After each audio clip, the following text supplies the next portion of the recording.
Ça a été un beau moment de famille. Merci de nous avoir partagé ça, puis on le garde dans nos prières. Luc 3. Ce matin, je vais juste remettre un peu le récit dans nos cœurs, dans nos pensées. On est en l'an 28-29. Jésus a environ 30 ans. Luc 3, verset 22, c'est ce que Luc dit. Puis à 30 ans, c'est un âge aussi pour les Juifs de maturité où là, il pouvait faire son ministère. Mais Jean-Baptiste commence son ministère comme précurseur du Seigneur Jésus. Puis ça dit même que la parole de Dieu s'est adressée à Jean. Fait que c'est un message qui vient de Dieu. Là, Jean-Baptiste, il prêche la repentance. Puis un des symboles qui était vécu, c'est le baptême. C'est un baptême de repentance. Mais le baptême, c'est un symbole d'identification, d'engagement. Moi, ce message-là, je m'identifie à ce message-là, puis je m'engage. Donc là, Jean-Baptiste prêche la repentance, il baptise les gens dans le Jourdain, puis il prêche dans les régions arides du désert autour du Jourdain. Puis là, où je veux qu'on focus ce matin ensemble, c'est qu'il y a des foules. Il y a une foule. Il y a du monde qui viennent. Il y a du monde qui vient écouter Jean. Là, on va essayer de comprendre c'est quoi la repentance en regardant comment Jean s'adresse à ces personnes-là qui viennent. Puis là, il y a une foule. Fait que Jean regarde la foule, puis là, il est un message qui est dur, mais on va essayer de comprendre pourquoi il dit ça. Mais là, il regarde la foule, puis il dit « Race de vipères, espèce de crochet tordu, qui vous a appris à fuir la colère à venir?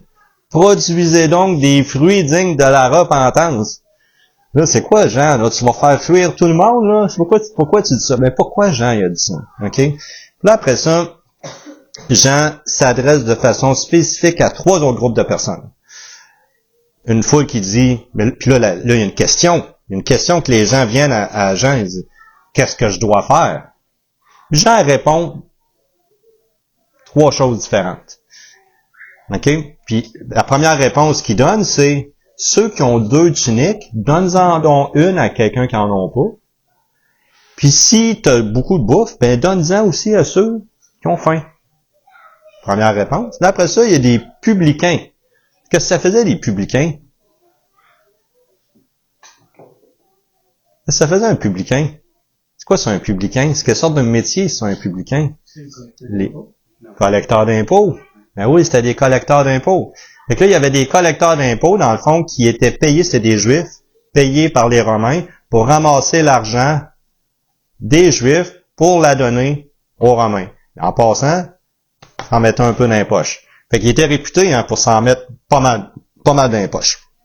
Fait que les publicains viennent à Jean, puis là, ils disent, nous autres, c'est quoi qu'on doit faire?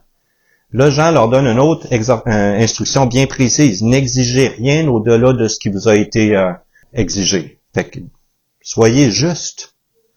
Le 3e groupe de personnes, c'est des soldats. Les soldats viennent à Jean et disent, ben nous autres, qu'est-ce qu'on doit faire? Là, Jean leur dit, ne pratiquez pas d'extorsion. Là, c'est comme s'il dit, n'abusez pas des personnes. Puis à la fin, il complète en disant, contentez-vous de votre paye. Puis, je pense que dans toutes ces exhortations-là, on peut tirer des observations. Est-ce qu'il y en a qui ont déjà peut-être, pour regarder ça, vous avez, il y a comme un fil conducteur dans ça. Il y a quelque chose que je reconnais que Jean est en train de nous exprimer par son message de repentance. Parce que ça termine autour du verset 20 en disant, c'est comme ça que Jean proclamait la bonne nouvelle. Qu'est-ce qu'on reconnaît dans ce récit-là? Quelque chose qui vous saute aux yeux sur une sorte de fil conducteur. Il y a le soldat, le publicain et les autres, c'est ça? Le fil conducteur donne son conseil. Dans ce que Jean adresse à la question, à la foule, en répondant à la question, la foule dit, qu'est-ce qu'il faut que je fasse? Le plus, c'est un message de repentance. Un changement de comportement, dans un sens, ils prenaient pas soin des autres autour d'eux, ils prenaient soin d'eux-mêmes. Mm-hmm. Il a exigé un changement. Ouais. Ça dirige les yeux et les actions vers le bien-être des autres autour de nous. Mm-hmm. Un changement de direction qui s'exprime dans un comportement. Y a-t-il quelqu'un d'autre qui veut s'essayer avec quelque chose? Ben, Jésus va reprendre un peu ce fondement-là parce qu'il va dire à tous, tous connaîtront que vous êtes mes disciples pour l'amour que vous avez les uns les autres. Prendre soin, aimer. Prendre soin d'eux. Fait que là, ce que Jean enseigne, ben, c'est les fondements de... L'amour et l'action. Ben, c'est ça. L'amour en action. Oui, l'amour est un verbe. C'est quand pour le français que je le prépare? Pardon? C'est quand pour le français que je le prépare? On attend que tu nous convoques. J'aimerais, avant d'aller dans les observations que je veux faire, j'aimerais vous ramener à ce que Luc dit. Luc cite Ésaïe. Ésaïe 40, les versets 3 à 6.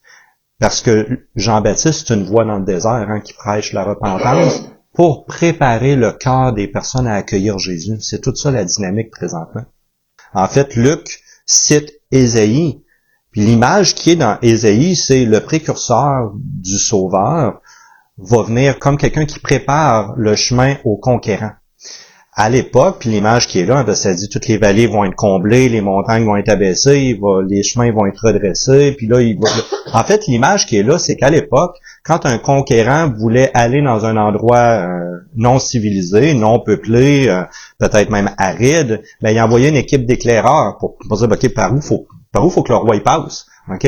Puis, hop, là, faut bâtir des ponts, faut préparer, faut faire une route, ok? Parce que des fois, il y avait même pas de route.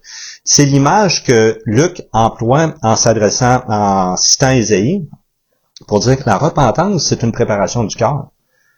Où ce que notre cœur doit être disposé et préparé à accueillir Jésus. Et c'est tout ça son message. Et les gens ont bien compris cela. Mais là, il adresse à Jean-Baptiste une question bien spécifique. C'est quoi faut que je fasse? Là, Jean, la première chose, c'est il revient de bord. Il dit, race de vipère, corps tortueux, espèce de tordu, qui vous a appris à fuir la colère à venir? Quand il dit race de vipère, c'est ça qu'il est en train de dire.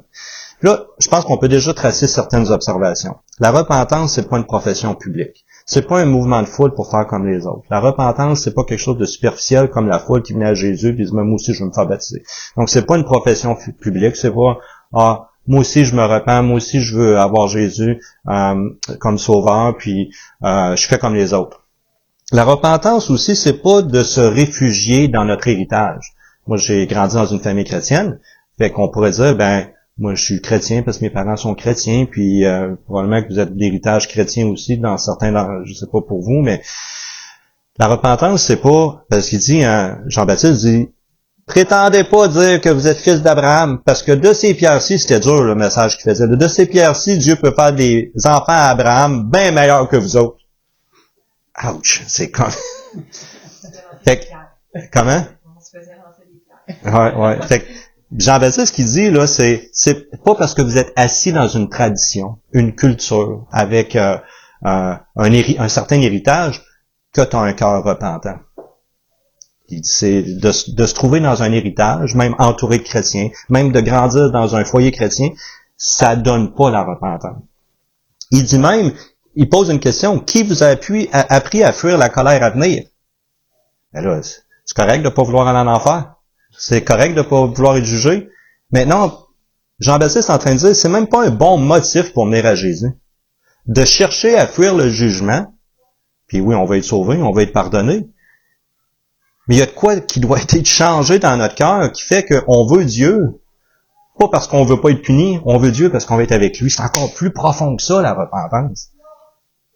Et dans le fond, le message, il est dur, là. Quand Jean il revient le bord de la foule, c'est dur, mais c'est pas dans le but de condamner. Parce qu'on voit plus loin, il annonce la bonne nouvelle. C'est dans le but de les réveiller. OK? C'est dans le but de les réveiller.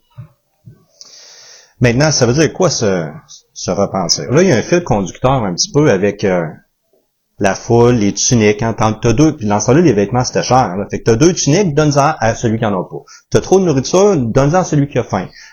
Les collecteurs d'impôts, ben, exige pas plus que ce qui t'a été exigé. Les soldats, abusent pas des gens pour aller recueillir plus d'eux. Contente-toi de ton salaire. Il y a de quoi qui est, il y a un certain dénominateur aussi là, entre tous ces choses-là. J'aimerais déjà faire.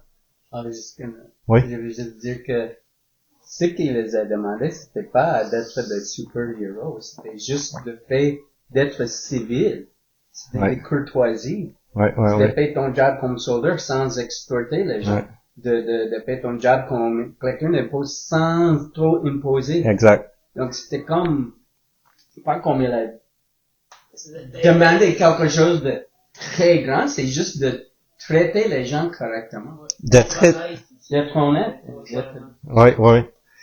Puis, là, c'est là que c'est excellent. En fait, la repentance implique de comprendre le caractère de Dieu qui doit être vécu dans la société.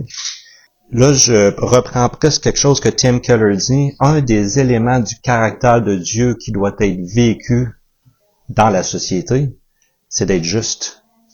Et il y a beaucoup de compassion, d'amour et de miséricorde dans un sens de justice. Et on ne peut pas être prêt à accueillir Jésus sans comprendre et vivre ce sens de justice-là. De donner à quelqu'un qui est dans le besoin, c'est d'être juste. De donner à quelqu'un qui est dans le besoin, c'est d'être juste. Puis ça, c'est le caractère, c'est la beauté du caractère de Dieu qui doit réfléchir dans la société. Dieu veut une société juste. Il a donné des autorités, il a donné des soldats, il a donné dans la société pour que sa justice soit vécue. Et ça exprime la beauté du caractère de Dieu. Et ce que Jean-Baptiste est juste en train de faire, il est en train de nous amener à constater c'est quoi ça la justice. Il y a quelqu'un qui est dans le besoin, puis Dieu, dans l'Ancien Testament, il a donné plein de règles par rapport à ça, justement pour qu'il y ait justice. Prenons soin de ceux qui sont dans le besoin. Même les fermiers, il fallait qu'ils laissent plus de blé puis plus de blé d'Inde dans le champ pour que si quelqu'un était dans le besoin, ils viennent puis se nourrissent. Parce que ça, c'est le cœur de Dieu. De prendre soin de ceux qui sont dans le besoin. Quelqu'un qui a pas de vêtements, mais qui en a. Les collecteurs d'impôts, à quelque part, ils sont le rappel qu'il y a une autorité, puis même une autorité qui est l'ennemi d'Israël à ce moment-là, des Romains. Mais Dieu, même à eux, il est en train de dire, soyez justes. Puis Jésus a jamais dit, paye pas d'impôts, là. Là, je fais un lien à un autre passage. Mais ce que Jésus dit aux collecteurs d'impôts, sois juste. Exige pas plus que ce qui t'a été exigé. C'est intéressant qu'il a commencé avec juste les personnes normales, pas des personnes en autorité, parce qu'on a toujours tendance à penser, mais tout le monde savait que les collecteurs d'impôts avaient agi de manière injuste, les soldats avaient agi de manière injuste. Mais c'était pas les deux premiers qu'il a nommés. Il a nommé Everyday Joe, là, qui donne ce que tu as si tu vois quelqu'un qui est dans le besoin. Donc, il a ciblé tout le monde en premier avant de... Oui. Puis, il y a beaucoup, même dans la généalogie de Jésus, on va passer vite là-dessus un matin, on n'ira pas là, mais il y a un thème dans son évangile, c'est l'universalité du salut en Jésus. C'est pour tous. La généalogie de Jésus nous ramène à Adam, au lieu de nous ramener juste comme Matthieu à Abraham. C'est un peu différent, puis Abraham était juif, puis était le père de la nation d'Israël. Mais il y a beaucoup dans Luc que c'est pour tous. Jésus est venu pour sauver ce qui était perdu. Le publicain, Zachée, il y a beaucoup d'histoires comme ça qu'on retrouve dans Luc. Là, ce qu'on a dans le texte, comme Rachel dit, c'est la foule, les publicains, des gens sur le terrain, là, les soldats, des gens de la société.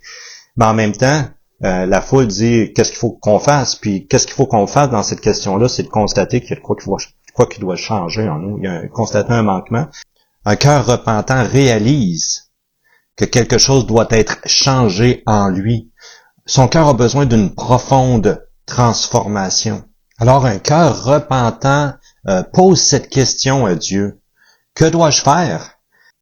Et la repentance débute avec une compréhension du caractère de Dieu. Jean leur pointe au caractère de Dieu qui doit être vécu dans la société. Le caractère de Dieu est beau. Dieu est juste. C'est réconfortant de savoir que Dieu est juste, jusqu'au moment où on dit, moi je suis coupable. Je veux que tu sois juste, mais avec moi, j'aimerais ça que tu me pardonnes. Puis Jésus dit, je suis venu pour porter. Je suis venu pour porter ta peine, de sorte que je demeure juste en te pardonnant. Et c'est la beauté de ce que Dieu a fait envers nous. Quelques autres observations sur la repentance. Je viens de parler de la justice, de comprendre le caractère de Dieu.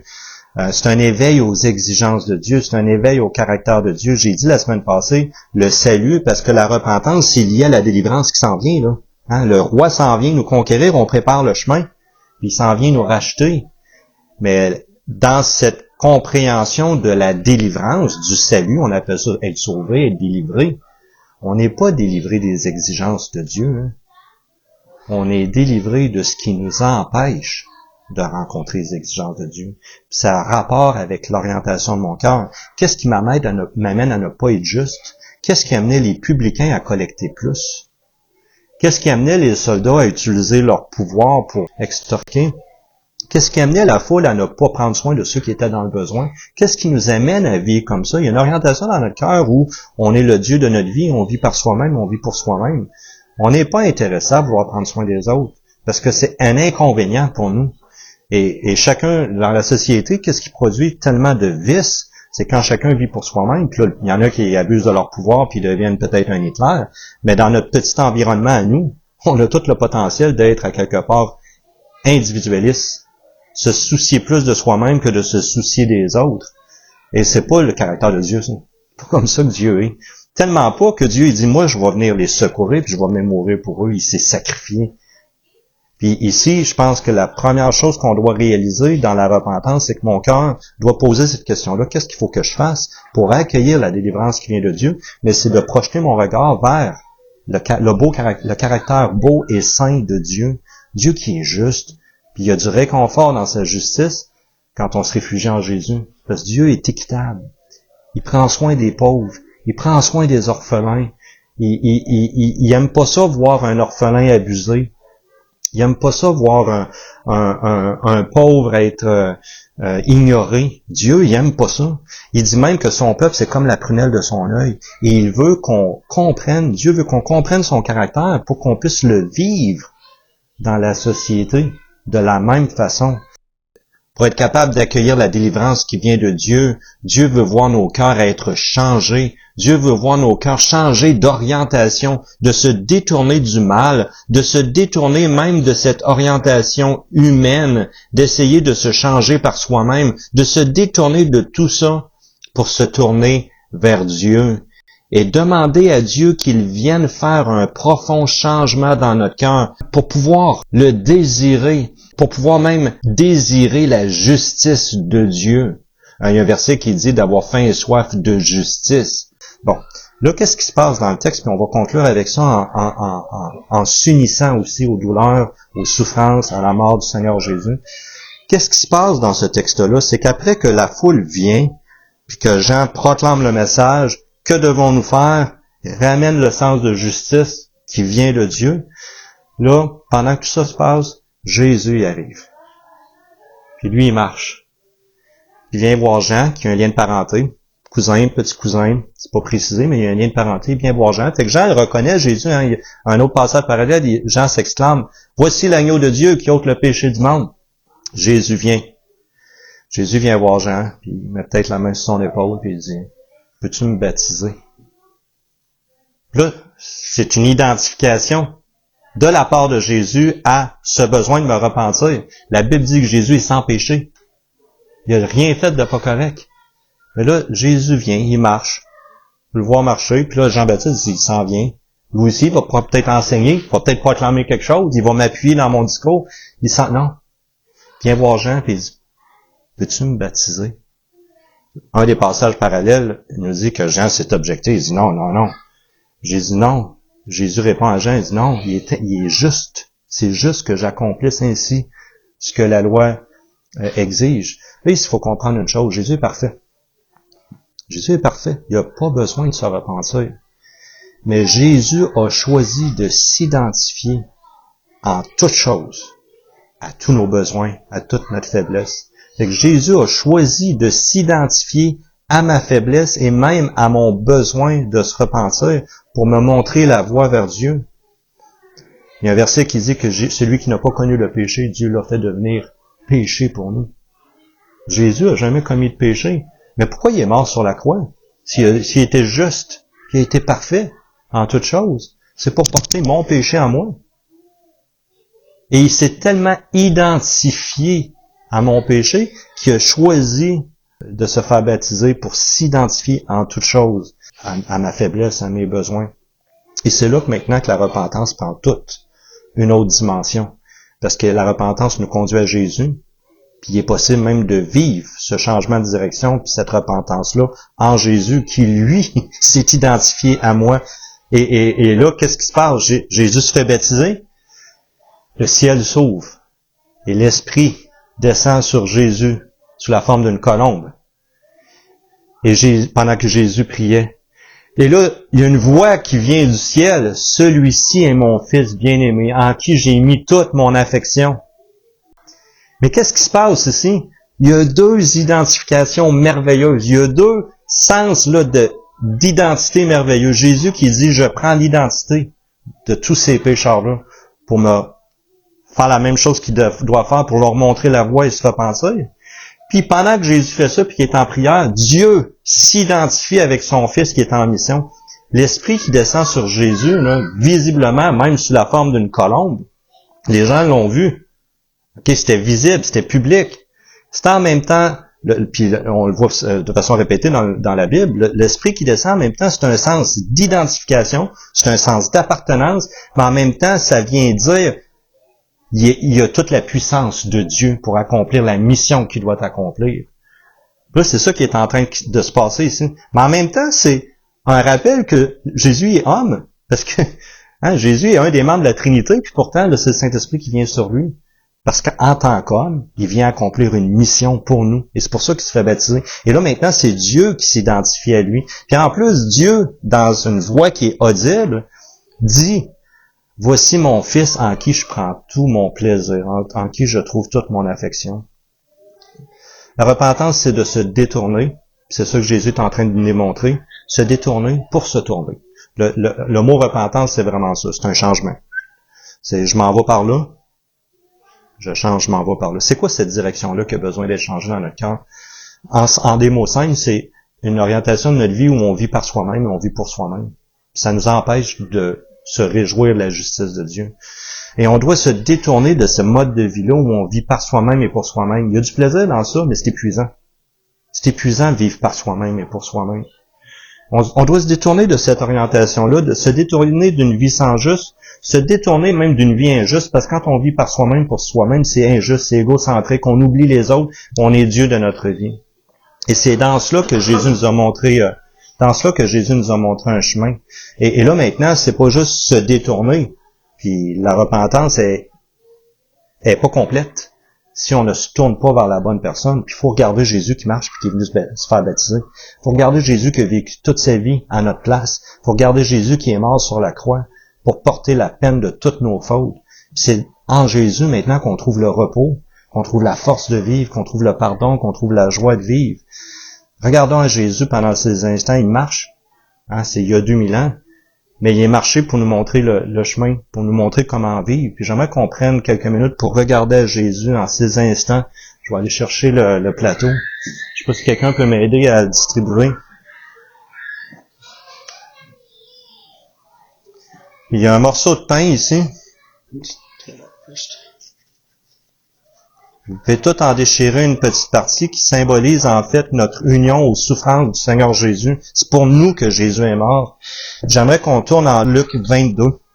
Luc nous fait le récit du moment où Jésus était dans ce dernier souper avec ses disciples. Et je vous le lis. L'heure étant venue, Jésus se mit à table et les apôtres avec lui. Il leur dit: j'ai désiré vivement manger cette Pâque avec vous avant de souffrir, car je vous le dis, je ne la mangerai plus jusqu'à ce qu'elle soit accomplie dans le royaume de Dieu. Et ayant pris une coupe et rendu grâce, il dit: prenez cette coupe et distribuez-la entre vous, car je vous le dis, je ne boirai plus désormais du fruit de la vigne jusqu'à ce que le royaume de Dieu soit venu. Ensuite, il prit du pain, et après avoir rendu grâce, il le rompit et le leur donna en disant: ceci est mon corps, qui est donné pour vous. Faites ceci en mémoire de moi. Il prit de même la coupe après le souper et la leur donna en disant: cette coupe est la nouvelle alliance en mon sang qui est répandue pour vous. Donc on voit dans ces derniers instants-là que Jésus donne un symbole. Dieu nous donne quelque chose à célébrer. Parce qu'il sait qu'on est des créatures où on a besoin de se faire rappeler fréquemment. Et c'est quelque chose que les chrétiens faisaient dans l'Église, au fil des siècles. Mais il donne un symbole qui est tout simple, un morceau de pain. Puis là, il mangeait Jésus simplement dans la chambre haute. Mais il donne un morceau de pain pour dire: Ça, c'est comme mon corps qui a été brisé à cause de mes péchés. Puis Jésus a dit, ceci est mon corps qui est donné pour vous. Faites ceci en mémoire de moi. Et j'aimerais qu'on puisse s'unir nous aussi à ce sacrifice que le Seigneur Jésus a fait sur la croix. Puis dire, ben Jésus, c'est pour moi que t'es mort. C'est pour me pardonner. C'est pour porter la peine de mes fautes. Et en disant ceci, j'aimerais ça dire, brisez le pain. Vous l'avez tous brisé. Puis mangeons-en tous.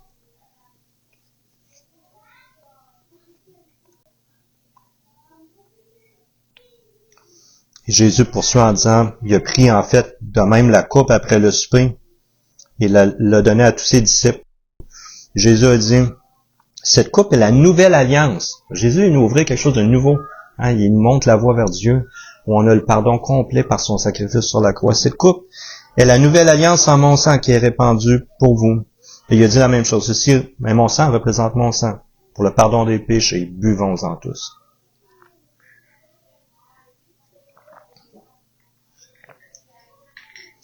Et j'aimerais qu'on prie pour dire merci au Seigneur Jésus, mais en même temps l'adorer dans nos cœurs. Même si c'est ma voix que vous entendez pendant que je prie, priez vous aussi dans vos cœurs, puis unissez vos cœurs avec moi dans la prière.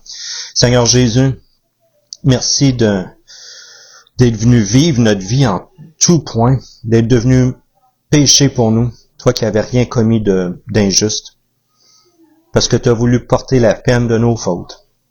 Tu as voulu, en portant la peine de nos fautes, tu as voulu nous donner le pardon. Et tu as voulu aussi nous montrer la voie vers ton Père, la voie vers le ciel, la voie vers ce changement profond qu'on a besoin dans nos cœurs, de maintenant vouloir te désirer, ô Dieu. Et Seigneur Jésus, merci parce que par la foi en toi, moi aussi je peux m'identifier à toi, m'identifier à ta venue. Donc c'est pas juste toi qui s'identifie à nous, mais même moi maintenant je peux m'identifier à toi.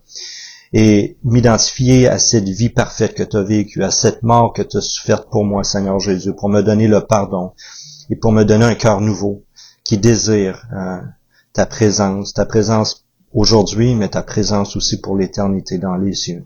Et Seigneur Jésus, pour nous t'aimons parce que toi, tu nous as aimés le premier. Amen. Et j'aimerais conclure en appliquant la repentance à chacun de nous aujourd'hui. Jésus est venu nous montrer le chemin. Il a marché, il s'est fait baptiser. En même temps, toute sa vie, il nous montre le chemin vers Dieu. Puis il y a un verset qui dit, Jésus qui dit, je suis le chemin, la vérité et la vie. Nul ne vient au Père que par moi. Puis Dieu a donné un signe, comme j'ai mentionné tantôt. Même Dieu s'identifie à Jésus par le Saint-Esprit qui est venu sur Jésus. Ce qui est important de se rappeler au travers de tout cela, c'est que Jésus a vécu ma vie. Pour que par la foi en lui, je puisse vivre en lui. C'est épuisant, je l'ai dit tantôt, c'est épuisant d'essayer de vivre par soi-même et pour soi-même. C'est épuisant de dire, il y a des choses que je fais pas correctes, puis j'aimerais ça. Puis la vie chrétienne, c'est une lutte, là. La vie chrétienne, c'est pas facile, là. C'est une lutte de tous les moments. Puis Paul en parle, il y a comme un combat dans nous. Il y a des choses que je fais, je veux pas faire, puis il y a des choses que je voudrais faire, puis que je fais pas. La vie chrétienne, c'est une lutte de tous les moments. Puis dans cette lutte-là, on peut s'épuiser à essayer de se réformer soi-même. Les fruits dignes de la repentance que Jean-Baptiste a challengé la foule de produire, c'est des fruits. La nature des fruits, puis on le voit constamment dans le Nouveau Testament, c'est quelque chose que Dieu produit, mais qui nous appelle à participer pour que ça se produise. Puis ça serait l'encouragement que j'aimerais faire à chacun de nous ce matin. La vie chrétienne, c'est une lutte. C'est pas facile. Il y a tout le temps des tiraillements dans nous. Mais c'est une lutte qui est épuisante si on la vit par soi-même. Puis la seule façon d'être victorieux, c'est de la vivre en Jésus. Que lui est venu se faire baptiser. Il est venu pour nous montrer le chemin vers Jésus. Il est venu initier dans nos cœurs cette repentance-là. La seule façon d'être victorieux, puis de ne pas être épuisé, c'est de vivre notre vie chrétienne en Jésus. Et c'est de se détourner de cette tendance charnelle de vivre par soi-même et pour soi-même et trouver notre entière satisfaction, finalement, en Jésus.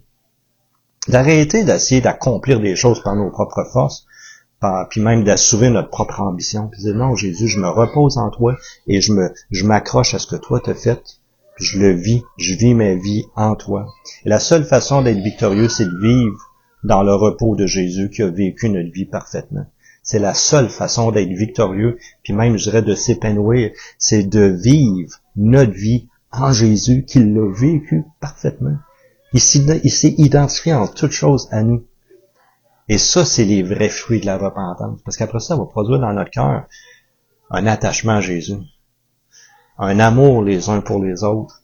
Et là, Dieu va produire des fruits dignes de la repentance qui sont probablement une justice même envers les autres autour de nous. Hein, on est pardonné. On pardonne parce qu'on a été pardonné. Ça aussi, ça fait partie des fruits dignes de la repentance. Je vous laisse réfléchir à ça cette semaine. Je vous laisse même un challenge, là. Je veux vous challenger à dire, posez-vous la question quand vous faites quelque chose. Est-ce que ça, je le vis par moi-même et pour moi-même? Ou je le vis par la puissance de Dieu, puis par son esprit qui est mis dans mon cœur? Je le vis-tu avec l'orientation où je fais ça pour moi? Puis, notre cœur, il est tortueux, hein? C'est une vipère. Notre cœur est tortueux, même quand on fait des bonnes choses. On les fait souvent pour des mauvais motifs. Pourquoi est-ce que je fais telle chose? Pourquoi est-ce que je vis telle...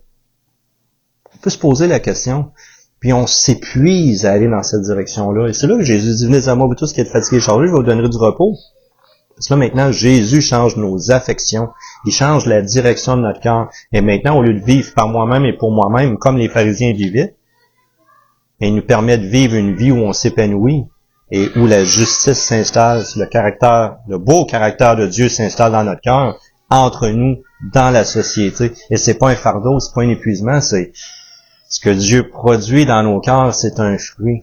Fait que je vous laisse réfléchir à ça cette semaine, puis posez-vous la question souvent, pourquoi je fais telle chose? Je le fais-tu par moi-même et pour moi-même, ou est-ce que je le fais par la puissance de Jésus, par la puissance de son esprit?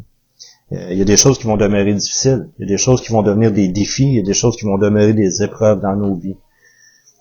Mais en Jésus, on suit un bon berger. En Jésus, on suit un bon berger qui prend soin de nous puis qui nous porte. Hein, il y a l'image des sables, des pistes dans le sable. Là. Des fois, il y a juste une trace. Là, on se dit, je suis tout seul, coudonc? Non, Jésus nous porte sur lui. Ça, c'est le repos encore en Jésus. On accomplit des choses, mais plus par nous-mêmes et pour soi-même. Est-ce qu'il y a des questions ou est-ce qu'il y a des réflexions? Est-ce qu'il y a quelqu'un qui aimerait terminer par la prière avant qu'on se laisse? Joe, yes. Père éternel, merci pour cette belle famille, Seigneur, qui se construit, qui s'édifie grâce à toi, Père éternel. Et merci pour cet enseignement que tu as mis dans le cœur de Benoît, Père. Puis je te prie que cette semaine, que cette semence puisse grandir, qu'elle puisse alimenter nos réflexions et vraiment qu'on puisse avoir une relation qui devient de plus en plus ancrée sur des fondements solides en toi, Père. Puis, merci pour l'exemple que tu nous as donné de la façon de vivre, de la façon de s'aimer les uns les autres.